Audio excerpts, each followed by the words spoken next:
my biggest takeaway. The moment didn't appear to be too big for him. I mean, Yes. he made his first start against arguably the best defense in football. I don't think, too Yep. many people are going to disagree Agreed. with that. He completed 23 of 34, Stanford 365 yards in his very first start. He joined Yep. Patrick Mahomes as the only quarterbacks this season to throw 3 touchdown passes against the 49ers. I thought he showed great poise, made a number of nice throws. Raiders scored on 6 drives. I thought he was accurate, on time. I thought he used his legs to evade sacks. He created extra time in that pocket.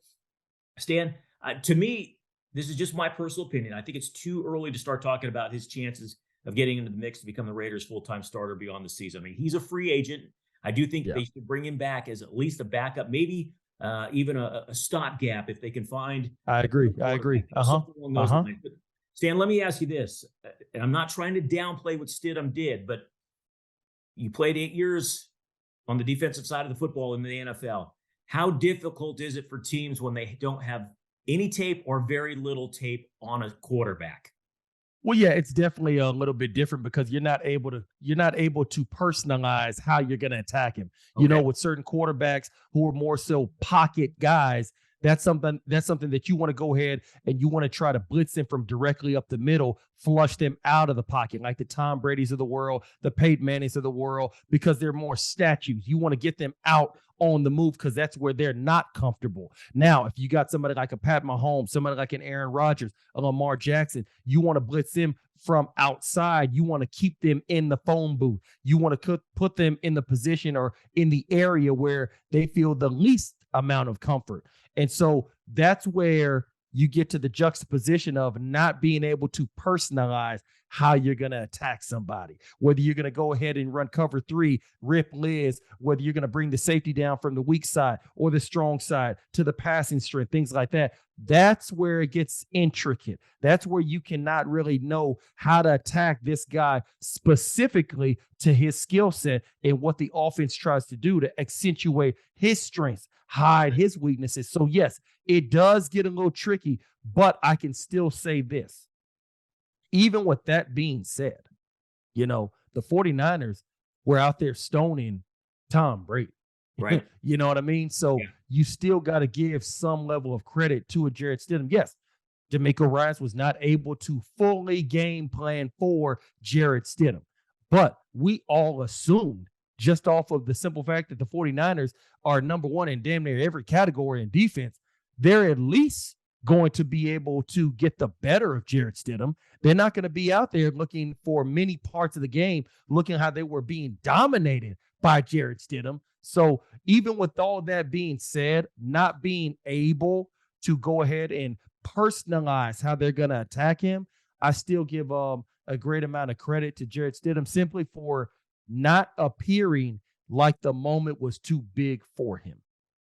All right, I want to give a shout-out and congratulations to Raiders wide receiver Davante Adams. He surpassed Tim Brown for the most single-season receiving yards in Raiders franchise history. Stan, I knew Adams was a great player, but every week I feel like he makes a catch, and my reaction is either how did he really catch that or how did he do that, And on Wednesday, look, he says he wants to be back with the Raiders in 2023. So, Stan, let me ask you this. I understand that he's not part of the front office, but he is arguably the best wide receiver in football. So how much of a say should he have in who the next Raiders starting quarterback will be? I mean, what the hell do you think? Like, I tell you this, he should have a say-so, but if his say-so is Derek Carr, that's where I got to. He's not, I think he knows Derek's not coming back. Yeah, exactly. That's where the line gets drawn. But I definitely think that for him being your number one guy, for him being arguably the best receiver in the NFL, either him or Justin Jefferson or maybe Stephon Diggs, I don't know. But even if you dislike Davante Adams, he's no worse than number 3. He definitely should have a say-so. Now, should it be to the point to where he's sitting in the meetings with the GM, the owner, the head coach? I don't know about all that, but I do believe that, yes, he deserves a phone call of, hey, what you think about this guy? What you think about that guy? What are your thoughts on this guy? Okay, how do you feel about that guy? He definitely deserves to have his phone number called on just to get his input on how he feels about said quarterback. There's no doubt about that. Stan, let me ask you this, a little trivia. I like to throw trivia at you. And you should get this because you definitely know who it is. Jared Stidham wears Oh, number 3, Stan. He wears number 3, right? Who was the uh-huh. last Raiders starting quarterback to wear number 3? Okay. Starting quarterback. I would have to go with to wear number 3. I would have to go with either Charlie Fry or Carson Palmer. Carson Palmer. Good job, Stan. Mm-hmm. How There many we years did, go. hey, how many years did you play with Carson? 1 or 2? I can't Just remember. just one. Just one. He came about mid-season 2011 because he had retired because Cincinnati wouldn't trade him. Right. And then we acquired him somewhere, mid-season, something like that. He Because started Jason Campbell got hurt, right? a couple games for exactly. Started a couple games for us towards the end of the 2011 season. So basically half a season. All right. Well, Stan, look, we haven't heard from Derek Carr since all this unfolded. I don't think we're going to, but we heard from his brother David, who is an analyst on the NFL Network, and here's what David had to say about his brother, and very critical of the Raiders. And here's what he had to say in quote: "So when I look at it, it wasn't Derek that changed; it was the Raiders that changed. So when I go forward with Derek, that conversation of him being retired or a Raider is no longer an option. He's playing football again. He's reinvigorated. He's going out, and the Raiders are going to seek a trade. They're going to bring trades, which Derek has a no trade clause, which we all know, and they're going to listen. And he's going to look for a team that has a stable situation between their head coach and their ownership. Stable is the key word there. He's also going to be looking for a team that is also looking for a quarterback that has a reputation for game-winning drives and fourth quarter comebacks. I'm excited. Maybe he's the missing piece for someone. We'll see what happens. All right, Stan, what do you think about Derek's brother David's comments? Well, obviously, in that intricate situation, you got to look at how for a David Carr, obviously his years with the Houston Texans, they went in a certain direction that he probably feels left a lot of meat on the bone as far as they didn't put certain pieces around him. So he has his own situation or his own memories of feeling like the team didn't necessarily do right by him. So he can empathize with a Derek Carr who's right now going through a situation where he's had to go through multiple head coaches. He's had to go through multiple offense coordinators and necessarily not feeling like your team is giving you every opportunity, giving you every advantage, giving you every perk for you to be at your tip-top best. And I think that when you really, really go and you look at where Derek Carr lands throughout the pantheon of quarterbacks in the NFL, to me, I think he's probably somewhere between 10 to 15. I don't think Derek Carr is a scrub by any means. And I don't think there's anybody that would disagree with the sentiment that I just gave. But I can say this. It comes a time for everybody, especially at the quarterback position. We all know that's got the most longevity. But it comes a time where Peyton Manning didn't finish his career with the Colts. And Joe Montana didn't finish with the 49ers, Stan. Exactly. Matt Ryan won't finish his career with the Falcons. Nope. So like when you really just look at it in totality, that's a part of the evolution. Yep. That's just a part of it. And so obviously you don't like it. I mean, trust me, if he liked it, I'd actually think something's wrong with him. But it just comes with the territory. So more than likely, Tom Brady is going to finish his career with a team not named the Patriots. He might be on the third team next year, Stan. Exactly. So if Tom Brady and Peyton Manning, if they don't finish their career with the team that drafted them, come on now. And that's where I think Derek Carr is now realizing that.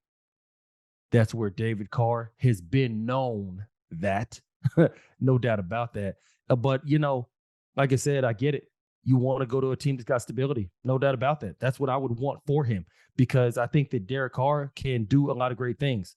I think he needs more pieces around him, more so than a lot of people anticipate that he needed. But I think for him to go to a situation where he's going to a team that has a good defense, stable ownership, head coach type of relationship where he's not always dealing with a new play caller or a new head signal guy every single year. I think that would do him worlds of good. And I think the stability would be a breath of fresh air, not having to deal with a player get in a car wreck where it kills somebody. Yep. Not having to deal with being in a situation where another first round pick is getting kicked off the team because he's doing an IG live or a YouTube video or whatever he did, where he's got guns in his hand, and just dealing with the ineptitude of draft picks where first rounders seem to not even get their fifth year option picked up. So I think that for Derek Carr, I think that after this trade or after he is acquired by a new team, I think he's going to look back and he's actually going to enjoy the breath of fresh air. I really, really do. Well, let's hope he does. He's really been the face of that franchise, as you mentioned, through thick and thin. So, all right, finally, Stan, as I mentioned earlier, the Raiders wrap up their disappointing season hosting the Kansas City Chiefs. The Raiders have lost 4 in a row to KC, and the last time the Raiders beat the Chiefs at home was when they were in Oakland, and that happened in 2019. It was a Thursday night game. What are you looking to see from the Raiders as they close this season out? I would just like to see growth. I would like to see the defense actually shore up the holes that they have. I would like to see Jarrett Stidham go ahead and continue to take another positive step. That way we can see, okay, you know what? It wasn't just a fluke. It wasn't just beginner's luck of him playing well against the San Francisco 49ers. I would like to see the Raiders defense do a better job against the pass. I would like to see them do a better job at not allowing big plays. I would like to see them do a better job at when you actually have the ball being tipped in the air because the pass rush is getting to the quarterback. It does not still fall into the hands of Brandon Ayuk when you're trying to get a stop so you could eventually try to go ahead and win this game. I would like to see that not happen. So just intricate situations here and there. And then, I would like to see Josh Jacobs finish the year with the rushing title. I would really love to see that just for him, not having his 5th-year option picked up, everything that he's gone through throughout the early stages of his life. I would love to see that. So it's a multitude of areas that I would just like to see finishing the year strong. We're clearly not making the playoffs. We know that.